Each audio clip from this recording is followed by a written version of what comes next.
En octobre dernier, déjà, souvenez-vous, nous avions alerté notre Conseil sur l'urgence de la sortie des pesticides. Effectivement, notre responsabilité, c'est d'abord de protéger les habitants de la métropole.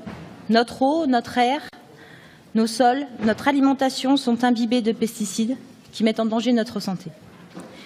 Les pesticides tuent également nos abeilles, nos oiseaux et notre biodiversité. Alors, vous l'avez dit, Fabrice Roussel, une espèce sur 8 est aujourd'hui menacée. On parle même de la 6e extinction de masse de l'histoire du monde. Alors oui, l'adoption de ce vœu est importante. C'est une étape essentielle, mais évidemment pas suffisante. Certes, il est important de s'engager symboliquement. D'abord pour appuyer cette pétition, la pétition des coquelicots, et faire entendre à l'extérieur de ce Conseil l'importance de signer cette pétition. Le seuil fixé par le coquelicot, c'est 5 millions de signatures. Et c'est le meilleur moyen de faire pression sur l'État et faire évoluer la législation. Mais les collectivités ont aussi les leviers pour faire bouger les choses maintenant et ici, car les paroles ne suffisent plus. Il faut des actes.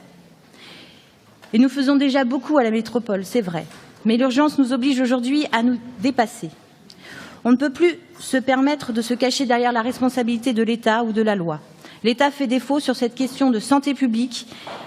Il est de notre responsabilité d'agir.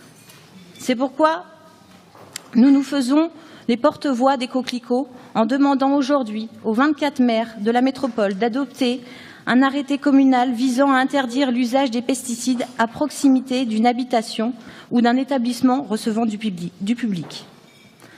Parce qu'on sait que ni le gouvernement ni la loi ne feront bouger les choses suffisamment vite sur ce sujet. Le deuxième grand levier d'action que nous pouvons activer, c'est bien sûr la mise en œuvre d'un projet alimentaire territorial ambitieux sur ces questions. Devenir un territoire zéro pesticide 100% bio, c'est la seule solution, la seule issue. Nous devons mettre des moyens sur ce PAT, des moyens financiers importants sur la transition alimentaire, comme nous avons osé le faire avant sur la transition énergétique. Enfin, nous espérons que l'adoption de ce vœu permettra de renforcer les moyens dédiés aux acteurs et aux institutions compétentes en la matière.